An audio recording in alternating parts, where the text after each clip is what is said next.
Good. All right, welcome everybody. This is the October 27th policy meeting, and I'll call this meeting to order. And then since we have no public comment here, I'll just turn it over to Ms. Graham to get us started on the policies for today. Thank you. We are going to start today with policy ED, materials and equipment management. This is one of our older policies. It was last updated in 2002. And so we are updating that to bring it in line with current expectations. And you can see those changes here. There is an accompanying rule as well. These are fairly self-explanatory changes, but I'm happy to answer any questions that you might have. You will note that there was a recommendation in the model policy that the district could allow personal use of district materials and equipment, and we have opted not to include that. So we made the recommendation to strike that here, and then you'll see in the administrative rule where that portion is struck as well. Is there a reason? Because I know we were like consolidating some of the rules when need be. Is there a reason we kept them separate? It just really, I've done it based on how much information was in the rule that differed from the policy itself. I mean, certainly if it is the goal of the board, we could consolidate all the rules, but in this case, it's just dependent on how much information is contained in the rule and how relevant it is to the information in the policy, I think. I think we had talked previously, we don't really have a consolidated rules manual, or even for that matter, necessarily an understanding of the compendium of rules manuals we might have. So it might be something to undertake downstream, just kind of inventory all the things that we do have, and whether some of them need to be reviewed, consolidated, or whatever. Yeah, and I will say, I mean, just for information on that, our board handles administrative rules very differently. Most boards only do the policy, and the district administration sets the administrative rule, which is to provide more context to the policy.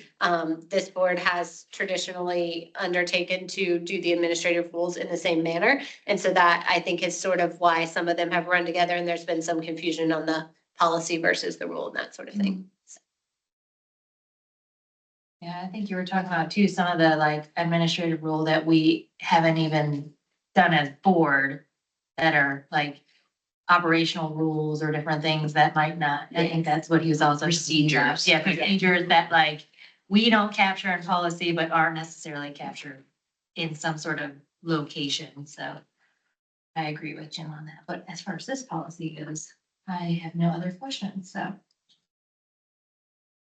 We can move on to the rule. Okay. We'll move that ahead for first reading. Next, we have the accompanying administrative rule, which is ED-R, materials and equipment management. And again, this one had not been updated since 2002. And I think most of the recommendations here are also self-explanatory, but you will see that the suggestion of the inclusion of personal use is struck here.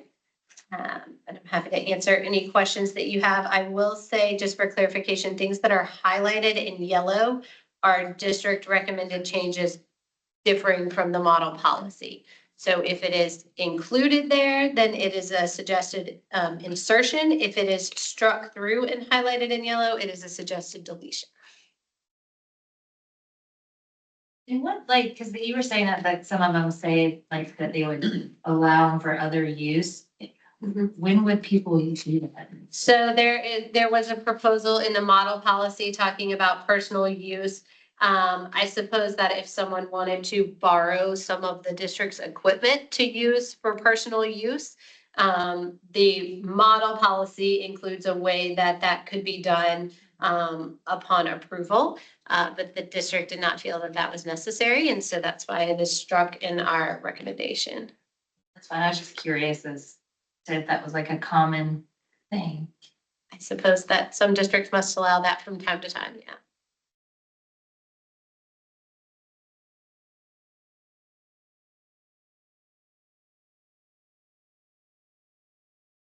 Anybody have any other questions?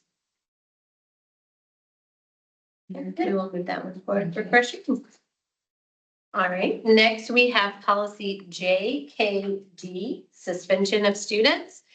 This is another one that has not been updated since 2001.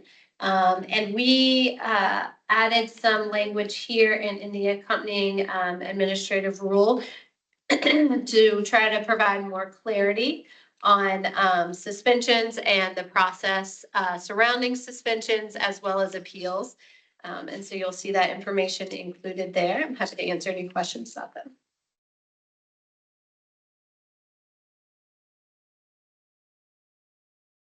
Yeah, I thought these were good changes.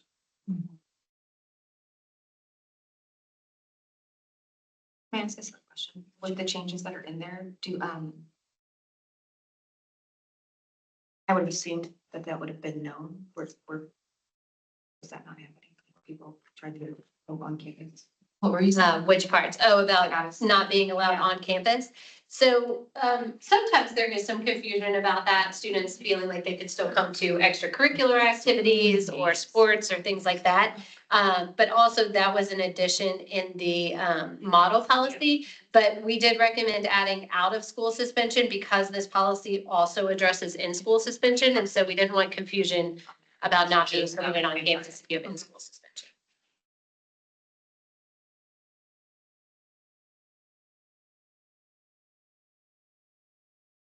And in that last paragraph, on the second page, you'll just see a recommended change from the model policy. The language that was in the model policy, I felt didn't encapsulate IDEA correctly in district procedures. And so the above language is a proposed clarification of that. Yeah, so the strikeout in yellow is what the model said that the district. Yes. And above it is the recommendation. Anybody have any other questions? We are good with that. We'll move that one forward. We also have the accompanying rule, JKD-R, suspension of students. And again, this had not been updated since 2001. And the district felt it required updating as well as additional clarification as to the specific process in our district. And so we have included that there. I did have one additional change as well from what was proposed, which is the language highlighted in blue there, which I apologize, I realize now you really can't see on the screen, is to just change that if a student is suspended within the last 10 days of school, the exception would be for the superintendent to approve that if there is a threat to class or the school. Although practically speaking, we very rarely have had this occur because if a student is suspended in the last 10 days of school, the administrator is usually able to make accommodations for that student to come on campus and test outside of school hours or in very limited circumstances. And so we really don't have that occur very often where a student would lose credit because of the suspension. But to remove any doubt, we decided to include something in. Yes. Yes. Yeah. Okay. I like the reverse of the no coaches challenges in the last 2 minutes. Yeah. If it happens in the last 10 days, it will go to the school. Okay. That's good.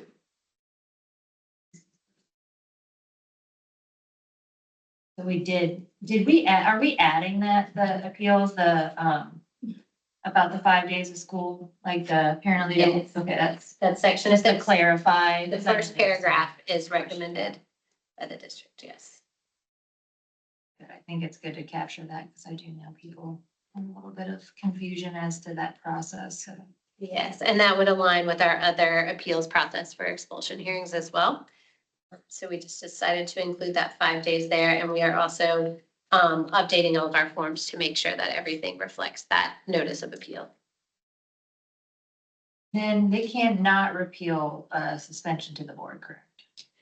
It is discretionary with the board, Okay. and so the board can choose to hear an appeal of a suspension if they choose, but it is not required. What's that process? Like, would it be brought to us for recommendation to see if we would like to hear that? Is that outlined in here? So I believe that I did include that here. One of the portions it talks about, I'm sorry, it may be in the policy itself. Yeah. I don't believe that it lays out the process as explicitly. Mhm. Yes, so in the policy itself, in the next to last paragraph, it says review of suspension will be discretionary with the board. However, the superintendent must review suspensions that occur within the last 10 days. So we don't lay out the specific process. However, if the superintendent were to hear an appeal, then he would notify the person of their right to appeal to the board. Mhm. And then it is included here in the rule that all requests for appeal to the board must be presented to the superintendent within 5 days of receiving the superintendent's decision. Okay. And then the board would determine whether they wish to hear that or not. And Like, what is that process? Is that like, do we have to call a meeting for them? so, I'm just genuinely curious. yeah, I mean, I think that it could be done similarly to the transfer appeals, which is that it would be added on an executive session as a student disciplinary appeal, where you all could review the, all of the documents associated with it. Of course, if the board wanted, it could be done similarly to an expulsion So appeal. they don't have to do like, it's just, they have to request it within 5 days, but then the decision could be wait until our next board meeting before we have that. It could be, yes. Yes. I don't think we necessarily need to outline any of that. I was just curious because. Does anyone have any other questions? Just to confirm my understanding of with this one and the expulsion one that we'll talk about, we're not changing anything. We're codifying to remove any doubt. Yes. Okay, this has been the policy and the procedures and the general process, but to remove all doubt, we're Yes. elaborating on these. Okay, that's how I read them. Yeah, I think it was kind of more of an administrative policy procedure, and it wasn't necessarily codified in policy, so this is just clear, so parents can look it up and know the same way they can with expulsions, so. I think that's good. Anyone else? Down there, y'all are so quiet. All right, we can move on to the next. Next up is JKE, expulsion of students. Similarly, this policy had not been updated since 2001 and also felt that it could use some clarification. And so you'll see some of the recommendations there.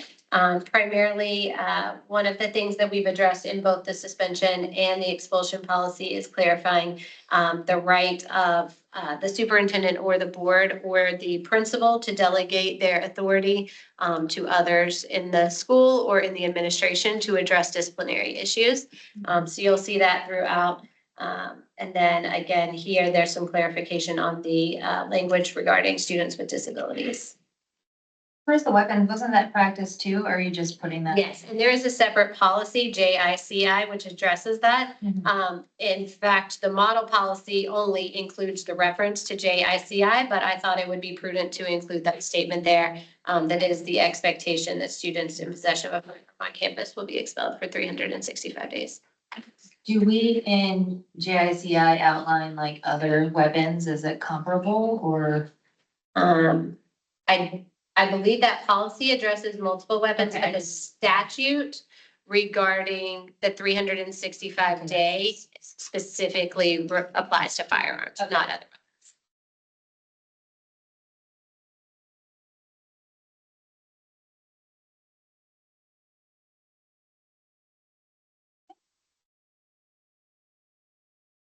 Then we have the accompanying administrative rule, JKE-R, expulsion of students. And again, we did have a lot of additional language here to bring some clarity to what that process looks like. The previous policy did not necessarily align with district practice or did not specifically state district practice in terms of the use of hearing officer and then an appeals officer and then an appeal to the board. And so we wanted to outline that so that it was clear. As well as adding that or designee. And we will update the student handbook when this policy is finalized so that it will reflect that as well. Yeah, I think this is great. I think it's definitely more clear. So I appreciate you guys addressing that. Anyone have any questions on this? You did a wonderful job, district and Ms. Graham, on the recommendations. That's all I have for this evening. I'm gonna have to start doing more policy. I know, we're back. I'll have some more for you.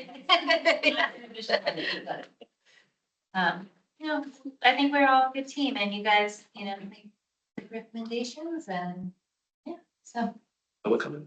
public comment? No? Okay. Hi, can I join as the public? Sorry, I'm late. I was listening. Are you here for the public comment? Yeah, All right. that's commenting on the policy y'all just reviewed, right? Yes. So I have a question about the suspension for students, some of the recommendations. It sounds like you're going to provide additional clarification, on some of those policies. Can you go back over what y'all were mentioning about, I think now you're gonna put in there, of course, all suspensions, appeals end with the superintendent, but now you may consider like within 5 days, the board could potentially review those appeals, similar to the expulsions. So I'm happy to just address, typically, we don't Yeah. always address public comment, but I will just clarify that board policy JKD already included a discretionary appeal to the board for suspensions. However, the district was clarifying in the proposal that the process would be that you would put that request in writing to the superintendent within 5 days of receiving that letter, which aligns with the other appeals.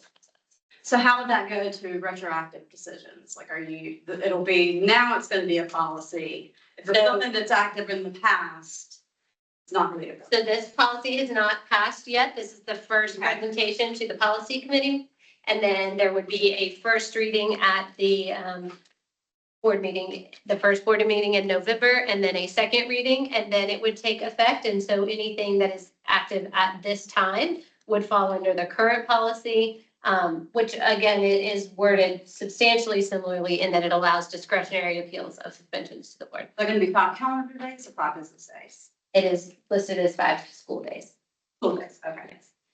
And then if you have like any further comment that you would like us to consider, you're welcome to share your comment. And then if you have specific questions, you can email them to me, the policy chair or the board, and we'd be happy to get back to you. Kelly, yeah. But if you have any just comment, typically during public comment, we don't respond back and forth. So I'd be happy to answer. No, and this is my first time doing it. Yeah, no worries. I saw that there were 2 applicable policies that Yeah. I was super interested in, so I wanted to see what the proposed changes were, and forgive me for not No, knowing you're exactly fine. how the banter back and forth goes. No, So I do not want to ask anything appropriate, it's just you telling me the rules. I love that you're here participating and yeah, just, whatever you heard today, if you have any more questions. Okay, yeah, I was catching the tail end of it. No worries. We're fast. So, Awesome. I appreciate you. so remind me, Kelly, would I reach out to you since you're the director of the policy? I would say since it's still, it's leaving committee, but I would say myself and you can CC our board chair, Ashley Wimberly. And this Annie, she's our vice chair for policy. And you can also CC the superintendent or whoever else you would like to. I'm just trying to think if there's any that I'm not going to ask, just from what I recall hearing on whatever, yeah, because I was particularly interested in if an appeals process were to go forward there, the general counsel told me that it's mostly for expulsions, but it's up to, I guess, case by case kind of seems to be the just catch all if it's going to go past, or if it's anything but an expulsion. So was the policy going to clarify that, or that's where y'all are going to add in, it stops at the superintendent, however, we have 5 school days to then appeal. to It's up to the superintendent, but you'll have 5 school days to appeal to the board and it's at the discretion of the board. I was about to say, I was just about to ask you, it's still at the discretion of the.